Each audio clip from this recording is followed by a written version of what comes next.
যখন acute inflation chronic হয়ে যায়, যখন লং স্ট্যান্ডিং হয়ে যায়। লং স্ট্যান্ডিংয়ে কিন্তু এই ক্রনিক ইনফ্লেমেশন যখন মাসের পর মাস বা বছরের পর বছর চলতে থাকে, তখন আমাদের নিজের টিস্যুই কিন্তু অ্যাটাকড হয়ে যায়, যেটা থেকে বিভিন্ন অর্গান ডিসফাংশন হয়ে বিভিন্ন রোগ শোকের সৃষ্টি হয়।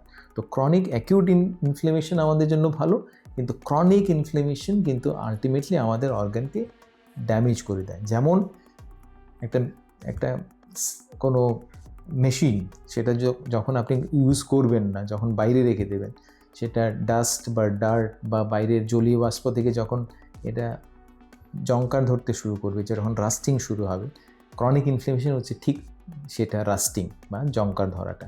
এটাতে আপনার কোনো বডিতে কোনো পেইন হবে না, আপনার কোনো জ্বর আসবে না, এটা সাইলেন্ট থাকবে, কিন্তু আলটিমেটলি ক্রনিক ইনফ্লেমেশন আপনার শরীরের ভেতর চলবে, সেটা থেকেই লং স্ট্যান্ডিং কেসে বিভিন্ন রোগ শোকের সৃষ্টি হবে।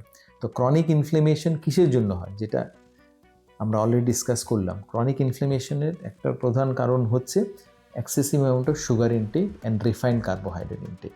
সেকেন্ড কারণ হচ্ছে এক্সেসিভ অ্যামাউন্ট অফ ওমেগা 6। তো ওমেগা 6 যখনই আমাদের খাবার দাবারে বেশি থাকে, যেটা রিফাইন্ড অয়েলে আছে, যেটা ফাস্ট ফুডে আছে, যেটা ফ্রাইড ফুডে আছে, যেটা রেস্টুরেন্ট ফুডে আছে, এক্সেসিভ অ্যামাউন্ট অফ ওমেগা 6ও কিন্তু ক্রনিক ইনফ্লেমেশন তৈরি করছে। তেমন কিছু কিছু লাইফস্টাইল রিলেটেড কন্ডিশন, যেমন ভালো ঘুম না হওয়া লং স্ট্যান্ডিং কেসে, বা এক্সেসিভ পরিমাণে স্ট্রেস থাকা, সেটা থেকেও কিন্তু ক্রনিক ইনফ্লেমেশন তৈরি হয়। বেলি ফ্যাট থাকলেও সেটা থেকে প্রচুর পরিমাণে ইনফ্লেমেশন তৈরি হয়। তো এগুলো হচ্ছে কয়েকটা কারণ যেটা ক্রনিক ইনফ্লেমেশন তৈরি করছে। অ্যান্ড যেটা আমরা অলরেডি ডিসকাস করলাম, এক্সেসিভ ওমেগা 6 যেটা রিফাইন্ড অয়েলে আছে, সেটা থেকে কিন্তু একটা মেজর কারণ হচ্ছে ক্রনিক ইনফ্লেমেশন তৈরি করা।